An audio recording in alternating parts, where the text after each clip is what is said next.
Keith Wood, you were on live commentary duty for News Talk and for Off the Ball throughout Saturday afternoon. Having had a couple of days to digest that, are you feeling more positive or more negative about life? Maybe a little bit more negative. I was very positive for the performance, for the manner in which the team played. I thought they had a go consistently. They mixed the game up incredibly well. They played territory at times when they should have. Keith Earls was on fire. Damien Dialende in the first half was fantastic, as was Conor Murray. Gavin Coombs was excellent throughout. I thought there was an awful lot to like for the manner in how they played. I didn't enjoy the game watching it because I felt as if we were on the cusp of falling over 3 or 4 times, and Toulouse are pretty extraordinary, I have to say. They have great strength and depth, but in 9 and 10 they had 2 guys who pretty much controlled an awful lot of the game, but they had talent everywhere, you know, and so it made it incredibly difficult for Munster. Toulouse reaction after the game was extraordinary. It was as if this was a monkey off their back. They considered the Munster scalp to be a huge one, and were thrilled with it. But yeah, I was disappointed at the very end because I thought Munster were still well in the game, but the second half wasn't good enough, really. When it comes to that situation in that second half, what is it, about 60 minutes in, and the game is really in the balance, Keith, what do you expect to see from Munster to ensure that the 50-50 start going their way and that they do get over the line in that situation? Yeah, I think that's I'm maybe not going to answer that question, actually. I think it's almost like a different view.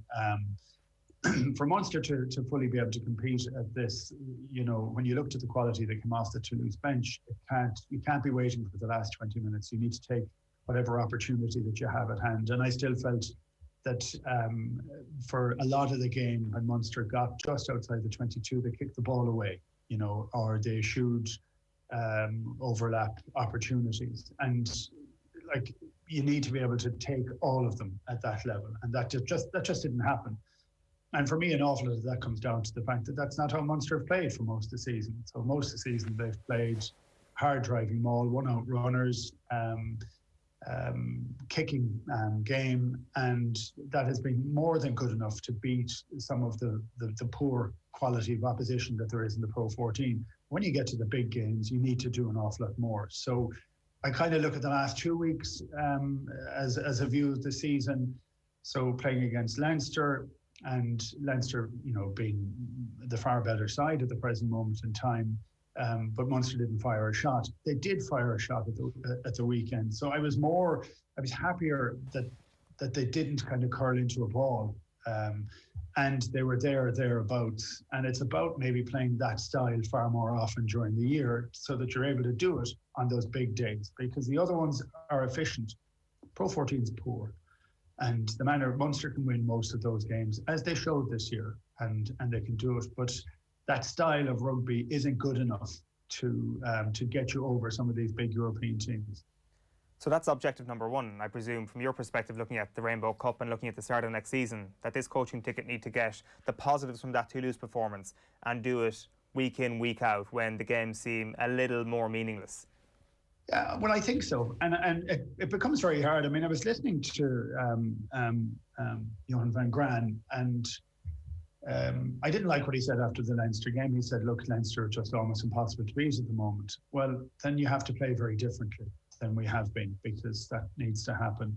He came out after this game and was very supportive of his team and his players and how they played, as he should be, because I have to say there were times in that game when it looked like Toulouse could have won away with it, and they are a pretty phenomenal team. So, you know, I think the positives that you take from it are you have to try and have a style that suits the players that you have. And I think he would have said that. He would say that consistently, that these are maybe some of the skills aren't quite at the level that you'd want. Well, then we need to improve those skills pretty rapidly, because we can't go down the line of, I would say, playing a South African style of rugby, because we don't have the size of players to do that. So that doesn't suit us, and definitely doesn't suit us at the moment. Except if they bring in those types of players, and bringing in someone like Jason Jenkins, does that then signal a worry for you, Keith, that this is the way that Munster perhaps want to play as the years go by? It absolutely does. I can understand the rationale, and I said this the other day. You can have a rationale to pick a whole variety of different players to come in, but the idea is for Munster, for the most part, to be comprised of Munster players, and that hasn't been the case. So I think it's very hard to just criticise a coach, because a coach is inside doing his job. This is what he has to do for a period of time, and his reputation is built on the success that he has afterwards. And of course, there'll be a legacy element to it, and after he's gone or whenever he's gone, and of all the things that he has done within there. But for me, it feels like a structural problem for Munster, not a head coach problem. It's a need of having someone to hold the keys for Munster rugby in itself, so that you end up having a head coach that delivers for what the director of rugby wants, which has to have a big legacy for the game going forward. And like, I look at Munster, and they're infuriating and exciting beyond all belief. The ability to punch above their weight is pretty phenomenal. But Munster is built on three stools, three legs of a stool, which was the schools, the clubs, and the Munster professional game. Well, the clubs and the schools don't interact properly, and they don't interact with Munster. There needs to be some level of coordinated agreement between all of those, a summit, if you want, to try and bring them all together to say, what do you want to get for each, and what do you want to get from Munster Rugby, and to see how that works, because it hasn't worked. Because with the club game in particular being marginalised, that was the route for a huge amount of Munster players of the past to come through. So we often bemoan the fact that Leinster have all the great schools and all the players that are coming through. That's fine, but that's Leinster, that's a capital city. That will always be the case going forward, I would say. Munster need a Munster solution for a Munster problem. Need to be far more joined up between the clubs, the schools and Munster. Keith, just on that and the structural development, like I was reading Brendan Fanning in the Sunday Independent, and like he was saying, and I quote, if there was €600,000, for example, to replace CJ Stander with Peter Steph Dutoit, revised downwards to roughly half that for Jason Jenkins, why was there not enough cash to bump up the number of regional development officers in unproductive areas of the province? Like, it's hard not to see sense in some of what Brendan is saying there. Well, it is, and that's something that Munster will have to answer. So I think that's a good question to ask. When you look at Peter Steph Dutoit, I think that's a slightly different example, actually. So if you're looking for world-class players, Munster have always had guys that have been world-class, and either they're world-class in world rugby or have a world-class attitude. I'd go back to my day with John Langford. He had the best attitude of any trainer I've ever seen in my life, and he had the best attitude for any guy who stepped out. He wasn't the most talented, but he got absolutely the most out of his talent. Fantastic line-out player, fantastic rucker. Wasn't a ball handler of any. He'd slag me off for me slagging him off, but the reaction to the players around him was phenomenal, because he had an attitude that was world class. So I think it's brilliant having players from overseas, 2, 3, 4, if you can, and if you can afford them, well, great.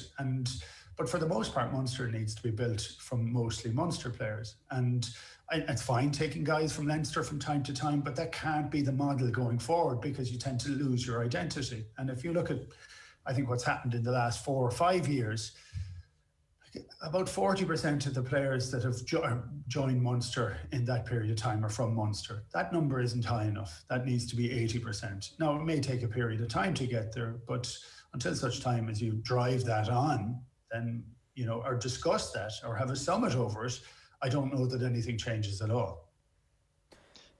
Most of those players are coming from a couple of schools as well in Munster. I know a high enough proportion of players. And you see, someone like Jack O'Donoghue from Waterford playing really well at the weekend as well. And is just the case, Keith, that maybe they need to focus Munster on developing players in those counties like Waterford, like Kerry, where maybe they're not as big a rugby stronghold as Limerick or Cork, that maybe that the focus needs to be on those counties?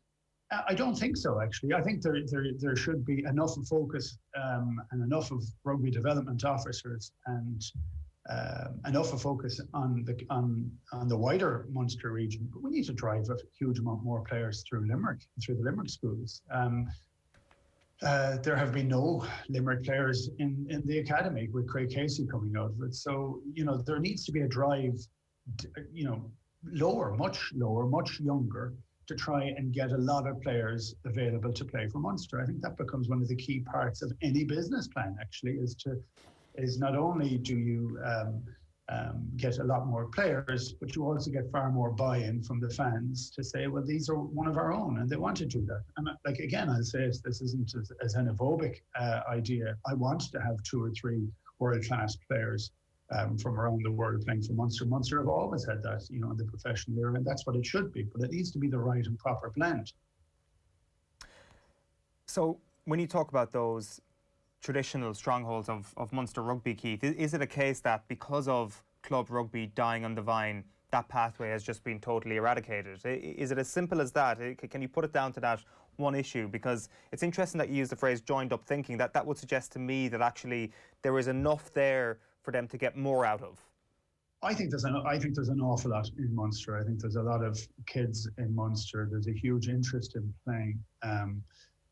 I think there has to be that strength of depth, and we have to maximise it. But I'd say if you're doing it with one arm behind your back, which, like the idea of getting the clubs to work, the clubs always worked. They were essential for Munster. They really were. And I know the club game has changed, and it is as if you're kind of looking back to the past. And I don't even know if this would be successful. I just think it needs to be something that we need to look at, because of all the teams, Munster's identity it's built around its history, it's built around its association with the clubs and the rivalry that happens between Limerick clubs and Cork clubs, and then Limerick and Cork clubs. Those rivalries lead to more players playing and more kids getting involved. So look, I can't say that I have a solution for this, but I think this needs to be discussed pretty quickly, because it needed to be discussed in the past, if we're honest. But you can't change the past, but you can change the future. And you do need to sit down and have some level of conversation where you can maximise what we have. I don't think we're doing that at the moment. When you say one hand is tied behind your back, what do you mean by that? Well, I just don't think we're getting the best out of. If I called it the stool and the 3 legs of the stool, if we're not getting the best from the schools and we're not getting the best from the clubs, how really do you expect Munster to improve? So, I just don't think we are getting the best. I don't know that we're using all our resources well enough. That conversation is one that obviously needs to happen and will continue for the next little while. There'll also be a hunger for some short-term change, Keith. At what point do you think the conversation around a coaching change is going to happen over the next little while? I think there's a sense that there's value in giving this coaching ticket one more full season at least, especially since there's been a few moving parts over the last couple of seasons. But those talks intensify when you see someone like Ronan O'Gara having such a brilliant season with La Rochelle. Does that affect your thinking? It doesn't actually, and I actually, like, Ronan O'Gara is going off doing a job where he's trying to build his trade. Let him do his job. I mean, for Munster, for me, it still has to get around to an idea of a proper structure for Munster. So, a director of rugby, I know it isn't the sort of panacea, but the idea of having somebody that's there that focus is not just on Saturday, but for the next 5, 7, 10 years, that becomes very important. I think that's a bigger conversation than who is your head coach, because you want to have the freedom to be able to maximize the talent you have at your disposal. And I just think that needs to happen. And so for the present coaching ticket, I have seen improvements. I do see some changes. I would like to see more. And I would like to see, I'd like to stop our preponderance of kicking the ball away. I watch an awful lot of rugby, and ever since the European Cup in the middle of the last year, the kind of delayed part of it, the style of the game has changed virtually everywhere. Munster haven't changed that as quickly, and I think that let us down a little. on the weekend, and understandably, because we haven't been doing it that much. And I do believe that this is a process and it takes a period of time. So I absolutely give them another year, of course. That's their contract too. Let them get the benefit of it, and they may lose some games. That could be part of it, and that makes it really, really difficult, because when people are trying to protect their jobs, trying to look after what they're supposed to do, and their job is to try and get as many wins as possible. And at that point, Munster have done very well in the Pro 14 and have done pretty well in Munster, and yet they've been knocked out at this period of time. And there's no shame in that. For me, there was I was totally disheartened after the Leinster game, because I didn't think we played at all. But I wasn't disheartened after the Toulouse game. And actually, the manner in which we played, if we build on that, I think we become a better side. So just to round it off on Munster then, Keith, it seems that you're thinking that maybe a more defined director of rugby with a clear path being given from that position towards the entirety of Munster rugby in terms of the style of play, in terms of the direction, is what's required, rather than more granular focus on the coaches or on the individual players for the time being. Yeah, look, I do believe that is what's necessary. So, yeah, I'm not disagreeing with that at all. Keith, just on the remainder of the Heineken Champions Cup, and there's definitely a French flavour to the way this tournament is playing out. You know, Toulouse versus Clermont should be a cracker on Sunday. You've Bordeaux against Racing 2, and Rog and co doing the business with La Rochelle. They play Sale on Saturday. So do you think there's a bit of pressure on Leinster now to deliver? But if you're the IRFU, looking at how this competition is playing out and the nature of the teams left, are you worried that the Irish game at all is remaining stagnant while the French game appears to flourish?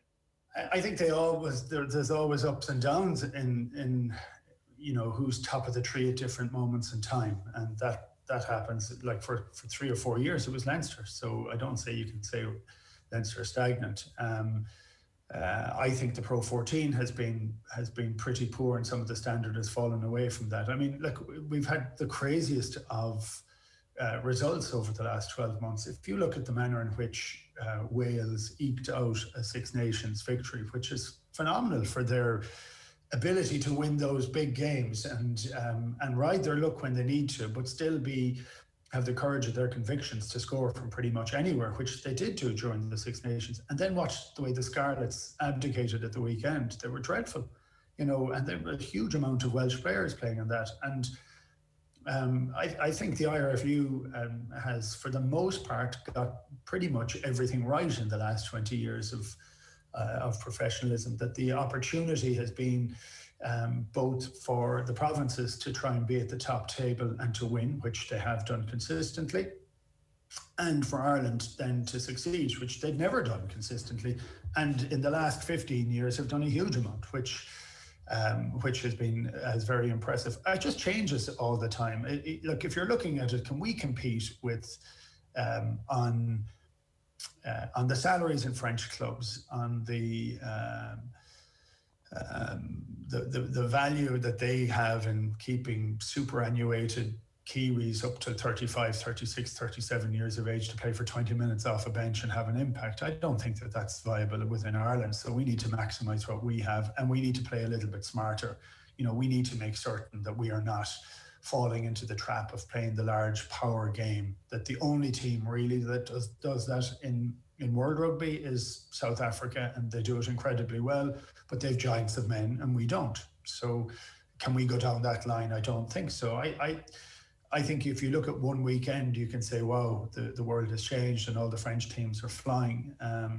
But you could have said the same about Irish teams 3 or 4 years ago. So I just think we're in a cycle, and in this particular cycle, there is money in the game in France. There isn't as much money in the game in the UK, and I think actually how the game survives over the next couple of years will be incredibly interesting.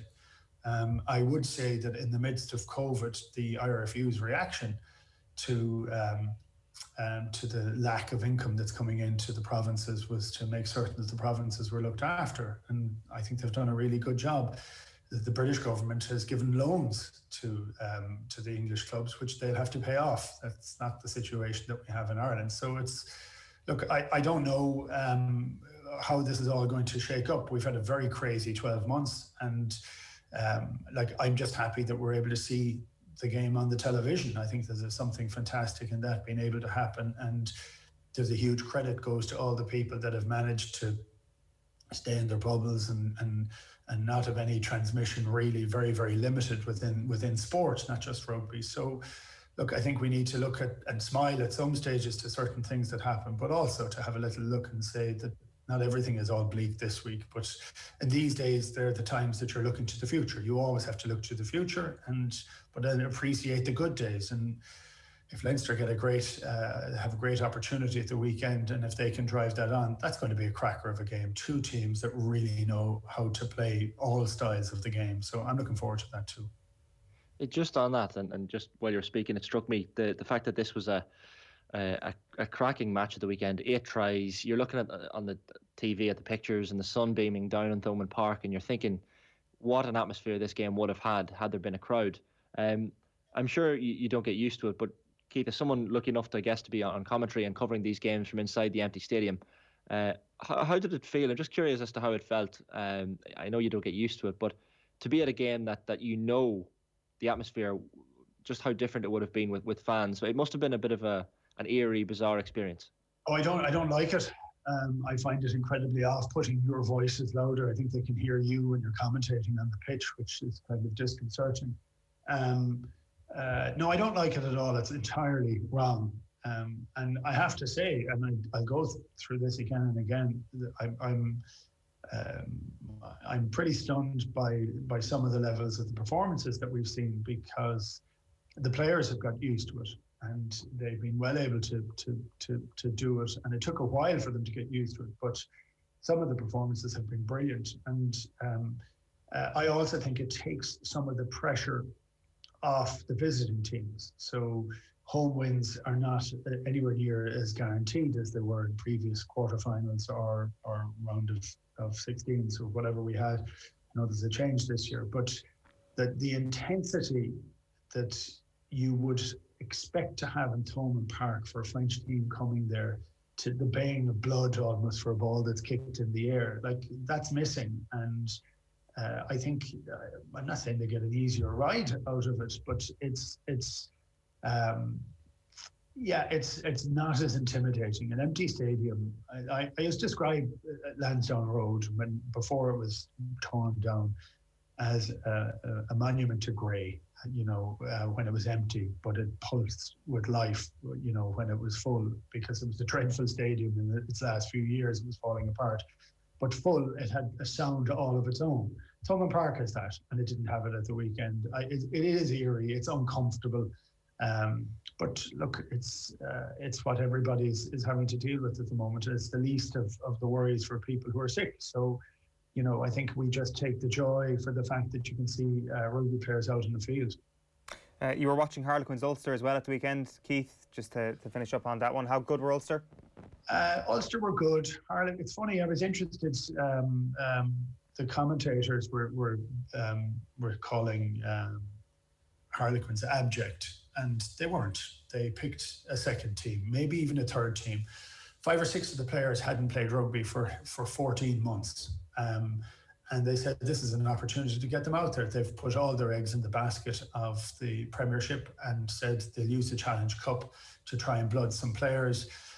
It's a pretty steep learning curve when you put a load of kids who haven't played any rugby out onto a field against Ulster, who were really trying to put down a marker, and they did put down a marker. Lowry scored the most wonderful try. You see a lot of guys going for a step when they get a ball in space, and he didn't. He just pinned his ears back and scored in the corner. So there was a lot of joy in the manner in which they played too, which was good.